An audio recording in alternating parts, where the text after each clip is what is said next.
రవి గారు కూడా కంటిన్యూ అవుతున్నారు కాంగ్రెస్ పార్టీ నాయకులు. రవి గారు ఒక్క నిమిషం. రవి గారు, కాంగ్రెస్ పార్టీకి సంబంధించినంత వరకు కేరళం కొంత సంతోషాన్ని ఇచ్చినప్పటికీ కూడా మిగతా ఎక్కడా మీకు అనుకూలమైనటువంటి ఫలితాలు పరిస్థితులు కనిపించడం లేదు. దేశవ్యాప్తంగా 5 రాష్ట్రాల్లో కూడా బీజేపీ దూకుడే కంటిన్యూ అవుతోంది.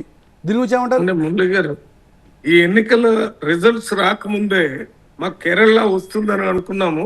ఒక డిఎంకే ఇక్కడ తమిళనాడులో వస్తుందని అనుకున్నాం, కానీ డిఎంకే ఒక్కటి రాలేదు. వెస్ట్ బెంగాల్లో కాంగ్రెస్ పార్టీ గెలుస్తుందని కానీ, అస్సాంలో కాంగ్రెస్ పార్టీ గెలుస్తుందని కానీ మేము ఎప్పుడు ఊహించలేదు. అది ముందుగానే తెలుసు. ఓకే, తమిళనాడు ఫలితాలు ఖచ్చితంగా మీకు కొంత డిసప్పాయింట్మెంట్ ఇచ్చేటువంటి ఫలితాలే. ఎందుకంటే డిఎంకేతో కలిసి శైలి అయ్యారు, డిఎంకేతో ఉండాలనుకున్నారు.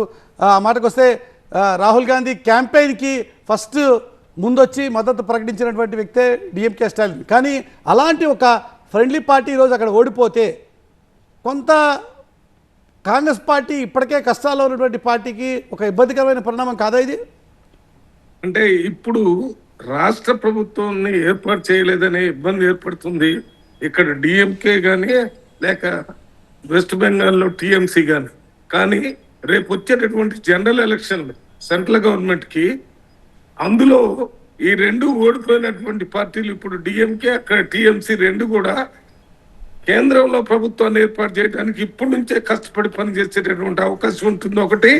తర్వాత ఇక్కడ ఏర్పడినటువంటి ప్రభుత్వాల మీద అప్పటికి కొంత ప్రజల్లో వ్యతిరేకత వస్తుంది, అక్కడ బీజేపీ మీద, ఇక్కడ టీవీకే మీద. ఆ రకంగా కాంగ్రెస్ పార్టీకి ఇండియా కూటమికి నష్టం జరగదని నేను అనుకుంటున్నా. ఓకే.